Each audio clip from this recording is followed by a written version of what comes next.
Le culte de Zamasu ou le Saint-Empire Gobelin.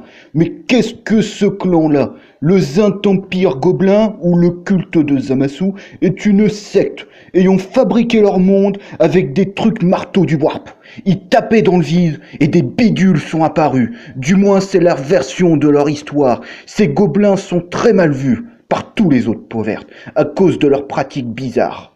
Parmi tous les Uruks, le Saint-Empire Gobelin est encore plus mieux particulier. Ils utilisent principalement des armes à feu. Mais ils savent pas tirer, donc ils s'en servent comme massue et des canons fabriqués ou volés. Ils possèdent le matos le plus supra-ultime de la mort. Et ils ont beaucoup de bestioles, comme des nids araignées, des squigs et d'autres trucs qu'ils connaissent pas. L'Empire Gobelin a une pratique religieuse assez étrange, même parmi tous les peaux vertes, car le clan ne vénère pas Gokar Morka. D'après eux, Gokar Morka c'est bon pour les Snotling, et leurs dieux sont plus mieux balèzes. Le culte est dédié aux petits hommes verts aux oreilles pointues. Mais le culte des moines noirs, mais le culte du homme vert dans une situation délicate, car les moines noirs vénèrent leur propre dieu, le gland noir qui a petit bâton et poing qui tue en un coup. Et ils arrêtaient pas de se disputer, ils arrêtaient pas de dire que l'un des deux était plus balèze que l'autre, car ils volent tous les deux. Et un jour, le gland noir a battu le Superzom. Superzom, il balançait des rayons, il était rouge et noir. Donc pour éviter ces problèmes de religion, il a été admis chez le Saint-Empire Gobelin que le petit homme vert et le grand noir sont en vérité des gros copains. Donc les grottes sont super copains entre eux. Selon eux, si un grotte vénère l'un des deux dieux, il vénère l'autre quand même. Certains avont même une grosse théorie comme quoi que le homme vert et le grand noir, ce sont les mêmes dieux. Oh, c'est totalement incroyable. Le clan accueille pas beaucoup de gobelins par son système de recrutement indéniablement efficace. En effet, le clan a instauré 5 épreuves. La première des épreuves était de dessiner correctement le petit homme vert aux oreilles pointues. La deuxième consiste à faire un marathon dans les jardins de Nurgle. La troisième consiste à savoir fabriquer un cadaboum. Mais ils savaient pas ce que c'était un cadaboum, donc c'était très compliqué pour nous.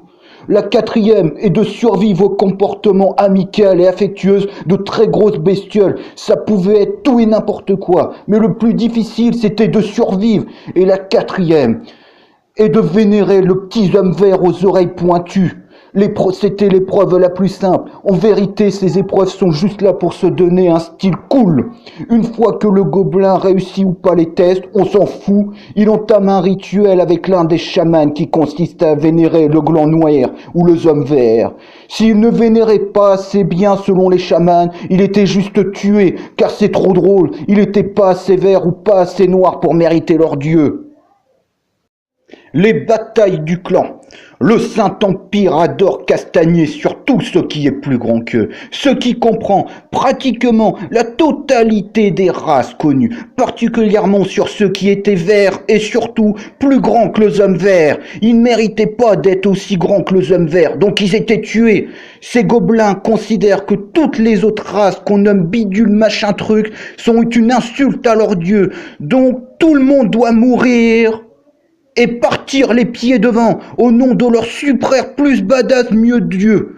Le chaman Grody Voilou prétend que le grand noir lui a dit dans sa petite oreille, le boss des boys du chaos qui pue est plus gros que moi et il n'est pas noir. Allez le cogner, le tabasser. Suite à cela, une sainte croisade fut lancée contre le dieu Nurgle, car le grand noir l'avait si gentiment demandé. Des millions de grottes, des millions, si ce n'est plus de millions de beaucoup, sont allés dans le domaine de Nurgle.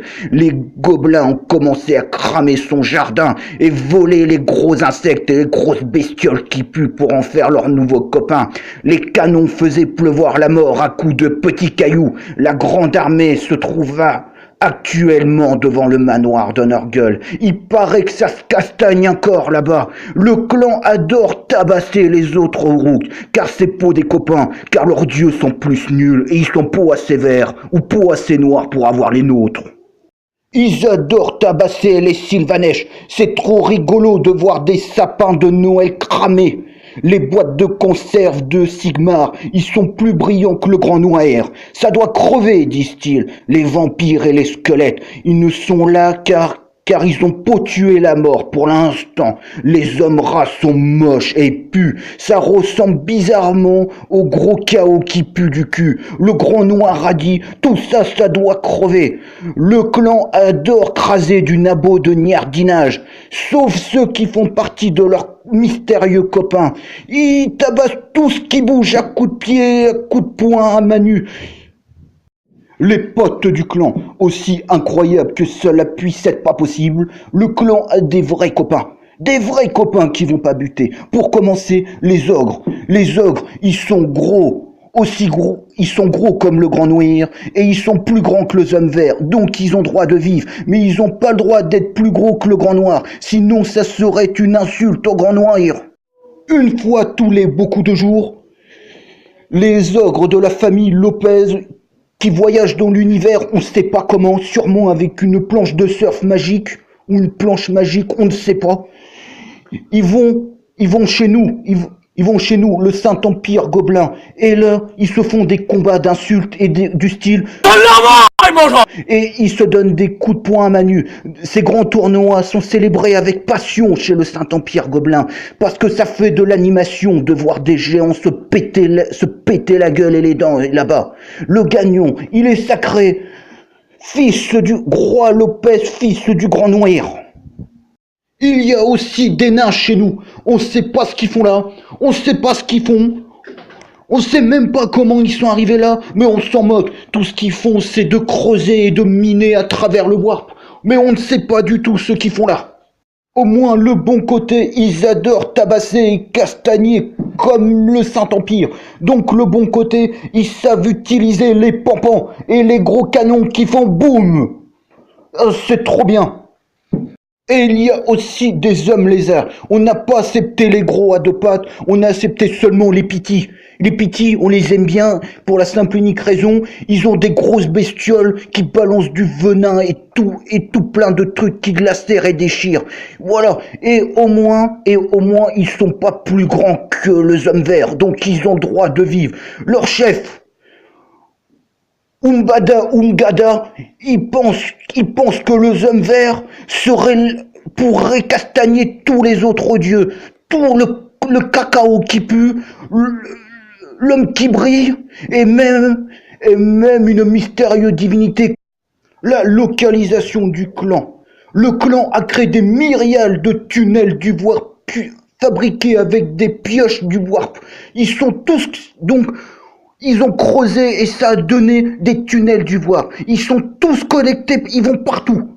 Dans différents coins de réalité ou dans le warp. Ils savent pas où ils minent, encore moins où ils sont, mais ils s'en moquent. Tant qu'il y a des trucs à trucider,